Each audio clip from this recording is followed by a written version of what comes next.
قبل ما نبدأ الفيديو صلوا على النبي، يا ريت تعملوا لايك وشير وسبسكرايب على اليوتيوب وتعملوا لي فولو على الانستجرام. هسيب لكم اللينك تحت في الديسكريبشن بوكس او في اول تعليق مثبته. بس كده حابه اقول لكم كل سنه وانتم طيبين بمناسبه العيد خلاص خلص يا جماعه، ورمضان خلص وهنرجع بقى لايامنا العاديه اللي احنا كنا عايشينها عادي، والايام عدت بسرعه جدا ما حسيناش بيها الصراحه. انا عن نفسي ما حسيتش بيها. وكل سنه وانتم طيبين وربنا يعود علينا وعليكم الايام بخير يا رب.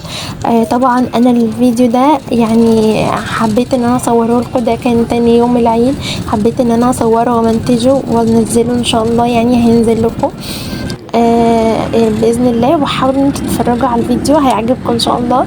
وانا هاخدكم معايا جوله كده. انا رحت اصلا بحري عندنا عند مطعم البركه اللي لسه فاتح جديد في بحري وكده. يعني ده قاعدة غير التاني اللي هو كان في ابراهيمية، وكانوا عاملين فرع تاني في سموحة.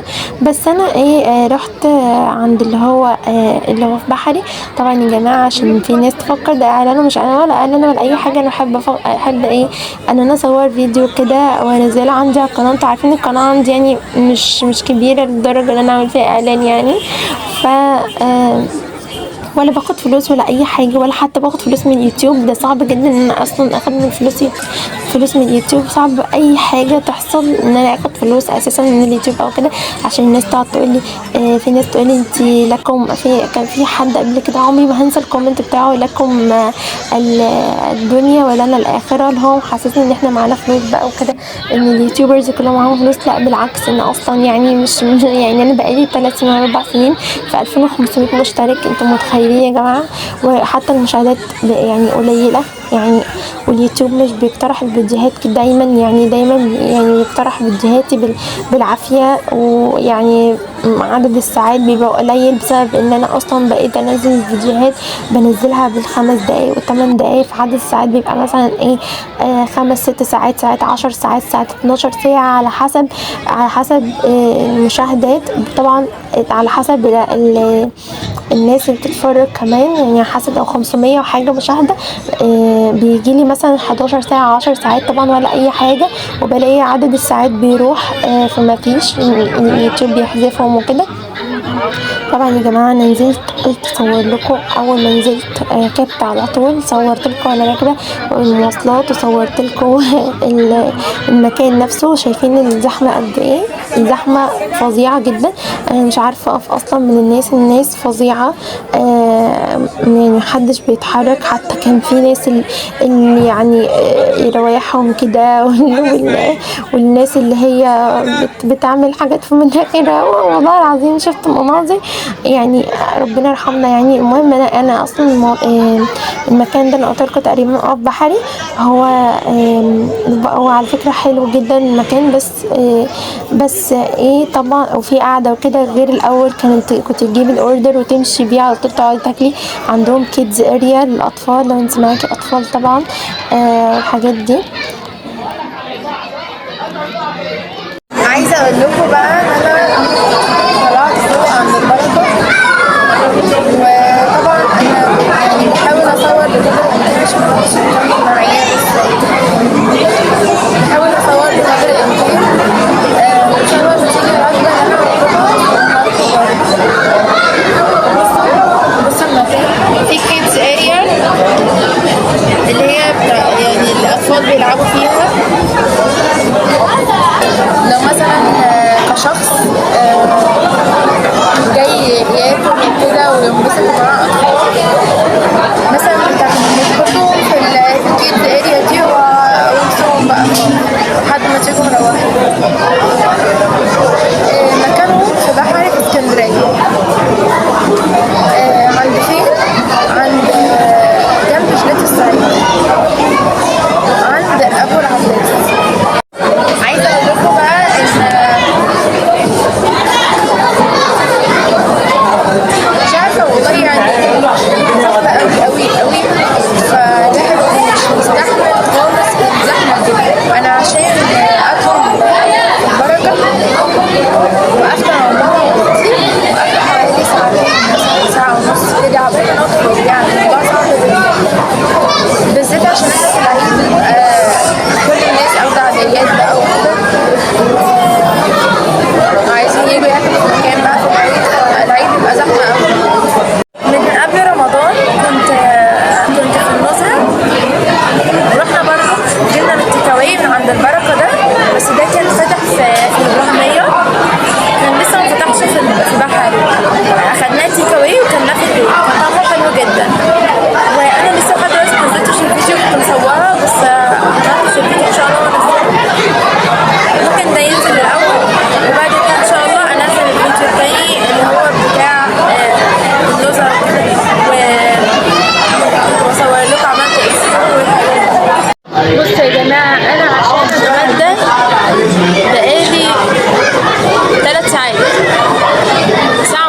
مستنيه ساعه ونص قاعده مستنيه الاوردر.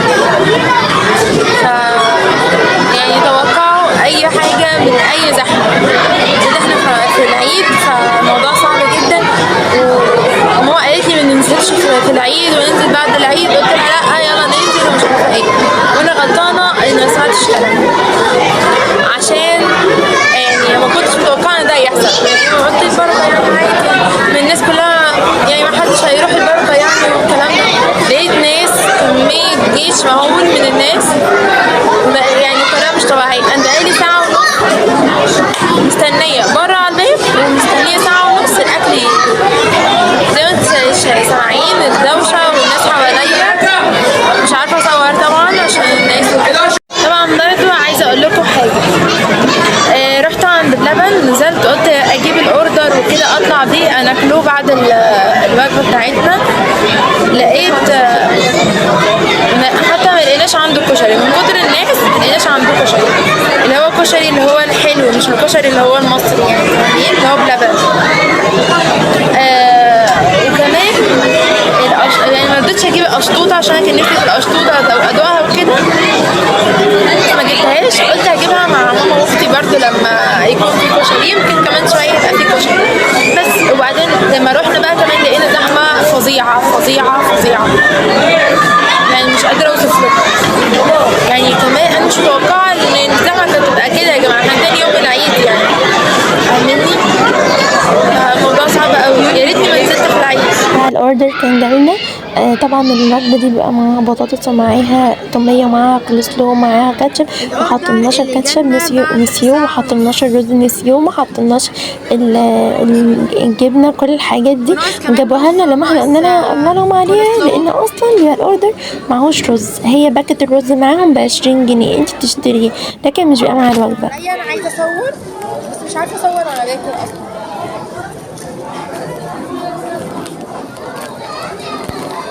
بيقرمش طعمها حلو قوي، مش شاربه زيت زي بازوكا كان بيبقى شارب زيت. ده جامد قوي، زيت على الفاضي يعني. اقول لكم ان طبق الرز ده كان اكبر من كده بكتير وب20 جنيه، وبرده بنفس السعر بس غالي قوي يعني قصدي بس الكميه قلت قوي. الرز قل قوي، الرز قد كده. جبنا الحلقه ده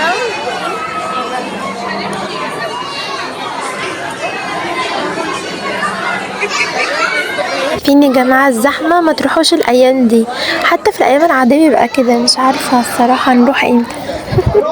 ويا ريتني بعد 3 ساعات كلت حاجه حلوه. انما كلت حاجه والله العظيم عباره عن كتله عجينه وزيوت كتير. معرفش ده بسبب ايه، كروته ده ولا ايه، مع انهم كانوا حلوين. معرفش ايه الهبله. بصوا بقى يا جماعه، جيت اروح عند بلبن لقيت الدنيا عنده زحمه. هوريكم دلوقتي.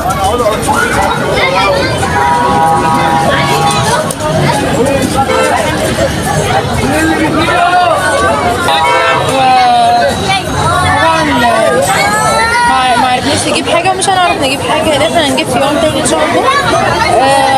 كنت حابه اجرب بس ان شاء الله نجربه في يوم تاني. بصوا بقى يا جماعه، احنا سيبنا بلبن اللي في بحري وهنروح بلبن اللي في هانوفيل عندنا، وهنجرب الحاجه بتاعته.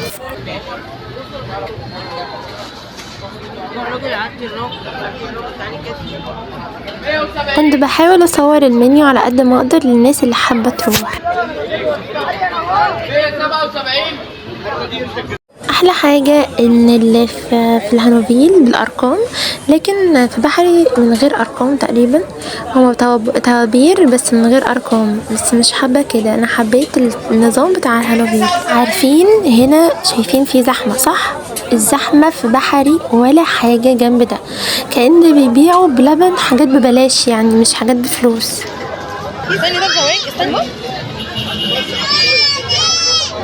هنا بقى كنا جبنا الحاجه بس انا ما عرفتش اصورها.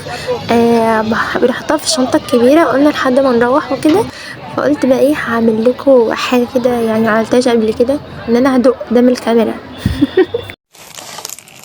بصوا يا جماعه، وده الاوردر بتاع بلبن لما رحنا الفرع اللي احنا رحنا اللي هو في الهانوفيل، ما رحناش اللي هو الفرع اللي هو برضه زحمة. بتاع بحري كان زحمه صح. وده برضو زحمة. كان زحمه قوي، وده برضو كان زحمه بس مش زي اللي في بحري خالص. ده الكشري اللي هو الحلو، مش اللي هو المصري زي ما انتوا عارفين اكيد. وده اللي هو الاشطوطه دي انا كان نفسي اجربها. فقلت انا اجيب الاشطوطه، وماما واختي اختاروا ان هم يجيبوا الكشري، فانا هدوق الاتنين. عايزه اقول لكم بقى ان احنا لما جينا نجيب الحاجه من بحري، يعني احنا اصلا كان المحل جنب على طول، جنب اسمه كان جنب اسمه ايه ده، البركه. جينا نروح نسال بقى عشان عايزين نعمل اوردر نطلع بيه على البركه، فاهمين؟ عشان ما كانش فيه قعده ولا فيه حاجه، فقلنا هناخده معانا نطلع بيه على البركه. فرحنا نسال على الكشري، قالك مفيش اوردرات، يعني مش عارفين من كتر الزحمه وكده. ودي الحاجه التانية ما كانش فيه الكشري ده. قلت بقى انا هجيب الاشطوطه، هم مش هيجيبوا الكشري. بس بصوا بقى، ده الشكل العلبه من جوه. هدوقها معاكم طبعا.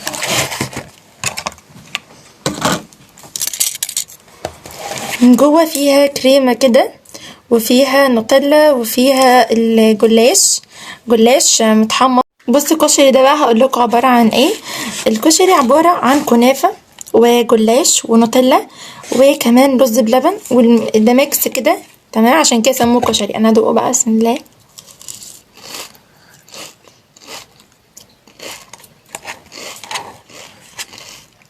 هدوق الرز بلبن عشان ما وصلتلوش.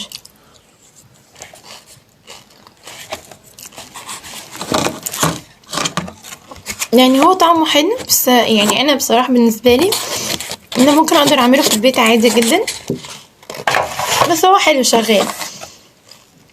ده سعره كام؟ سعره 50 جنيه. نيجي بقى للقشطوطه وندوقها. القشطوطه دي بالكراميل، ما حبيتش اجيب حاجه اتقل من كده عشان انا بحب الحاجات الخفيفه، يعني مش بحب الحاجات التقيله. بسم الله. بصوا بقى، طبعا عايزه اقول لكم انا هدوقها تاني. طعمها حلو قوي، احلى من الكشري اللي هو ده خالص. يعني مش حباه يعني. انا حبيت القشطوطه اكتر. دي عبارة عن ايه؟ زي كيكة يعني ايه، متشربة بلبن ونسكافيه مع بعض. يعني اللبن بنسكافيه متشرب الكيكة ديت، وحاطين فيها كريم شانتيه، وحاطين فيها فوقيها طبقة الكراميل، وطعمها حلو قوي، مش قادرة اوصف لكم يعني. وبس كده، ده كان الفيديو بتاعنا، يا رب يكون عجبكم. متنسوش تعملوا لايك وشير وسبسكرايب على اليوتيوب، وتعملوا لي فولو على الانستجرام. هستنى منكم الكومنت واللايك بعد اذنكم. متنسوش تدعموني كده باللايك بعد اذنكم يعني. بس كده، اشوفكم في فيديو جديد على خير، مع السلامه.